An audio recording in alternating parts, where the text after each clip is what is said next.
Bon, voilà. En tout cas, j'espère que tu vas bien. On continue les actualités. Je vais d'ailleurs aller regarder un petit peu. Ah bah oui, ça tombe bien. Il y a une question pour vous. Bah, vous savez quoi? La question, on va se la faire là, maintenant. Vous allez comprendre pourquoi. Alors la question est assez simple, les amis. Vous prenez votre navigateur, hein, vous prenez votre téléphone, et la question, la suivante, est ainsi posée. Vous est-il déjà arrivé de penser que votre collègue de travail était un pirate informatique? Allez, je vous laisse répondre. Vous êtes 18. Allez, vous avez 1 minute pour répondre. Vous est-il déjà arrivé de penser que votre collègue était un pirate informatique, ou un espion, ou quelqu'un de malveillant, qui va prochainement vouloir partir, peut-être avec la caisse, ou avec les informations de votre entreprise?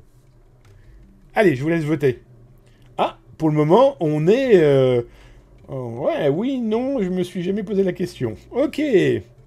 Allez, vous êtes 8 sur 18 à avoir répondu. Au moins la moitié. Eh, c'est marrant, 3-3-3. Allez, il vous reste 20 secondes. En tout cas, même comment dire, la parité totale est plutôt intéressante. Non, ok. Bon, c'est bien, il n'y a pas de paranoïaque. Allez, encore 4 secondes. 3, 2, 1. Bonne année! Bon, alors, vous êtes 40% à dire non. Non, vous n'avez jamais pensé ou regardé votre collègue en vous disant « Tiens, lui, c'est un pirate informatique. » Il y en a, bah, voilà, le reste, c'est pour vous, c'est soit oui. Il y a des fois, je me suis quand même posé la question s'il faisait pas de l'IPTV, s'il ne volait pas des informations dans l'entreprise, ou... Et d'autres se sont carrément jamais posé la question. Bah écoutez, pourquoi pas? Alors, pourquoi cette question, vous allez me dire? Pourquoi Zataz a décidé de se poser ce type de question? Eh bien, tout simplement, l'information est complètement folle. Je vais être très honnête avec vous. C'est sorti dans le journal Le Monde. Le journal Le Monde a expliqué, et je vous ai mis l'URL là dans le chat sur Twitch et sur YouTube, vous l'avez dans le descriptif là juste en dessous.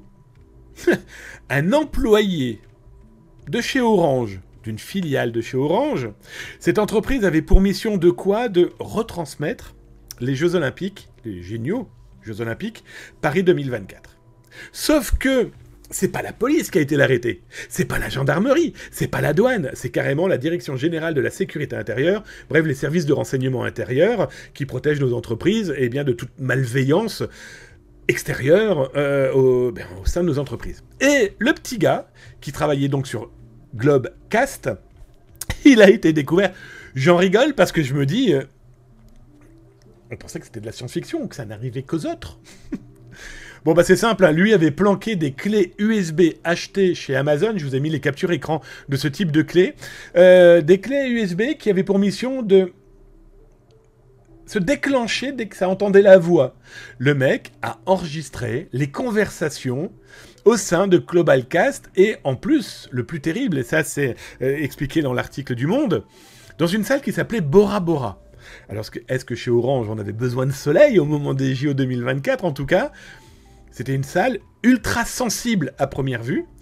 Et donc du coup, bah, le gars avait caché, stylo équipé d'une caméra miniature et de clés USB enregistrant le son dès que des gens parlaient dans ce type de salle. Il aurait collecté plusieurs dizaines d'heures de conversation avec du contenu sensible. Et c'est là où on se dit si la Direction Générale de la Sécurité Intérieure est apparue dans cette histoire, c'est clairement pour savoir pourquoi il a fait ça. Pour revendre à la presse des petits trucs un peu croustillants? Pourquoi pas? A-t-il fait ça pour le compte d'un pays étranger? Pourquoi pas? A-t-il fait ça pour faire chanter des gens? Voilà. C'est complètement fou. On est en France, 21e siècle, dans un secteur ultra sensible au moment des Jeux Olympiques, et on a un gars qui s'est dit, ça va pas se voir, personne va s'en rendre compte, et bah, paf le chien, hein. Heureusement que des gens s'en sont rendus compte et qu'il a été remonté, arrêté, et puis après, bah, son avenir... eh bien, on le saura peut-être un jour de son avenir. Bref, vous comprenez maintenant le sondage? Voilà, bah ça va être ça maintenant la cyber-émission de Zataz.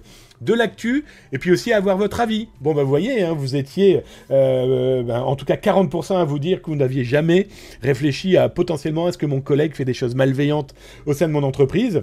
Bon, j'ai jamais dit qu'il fallait être paranoïaque, hein, il faut être prudent. Surtout si vous travaillez avec des contenus et des informations qu'on peut considérer comme sensibles. indispensable pour l'entreprise. Bon, j'ai un exemple très concret, je finirai sur ça. J'ai souvenir, il y a quelques années, un huissier avait fait appel à mes services parce que on devait regarder des ordinateurs de quelqu'un qui travaille pour une boîte de communication. Il va la quitter plus ou moins en bons termes, sauf qu'il l'a quitté avec l'intégralité du fichier client. Bon, ben voilà, c'est ça aussi une malveillance économique, sociétale, politique, possible au sein de votre entreprise. C'est ça aussi le 21e siècle, malheureusement, dans ce monde numérique auquel on est entouré, voire noyé.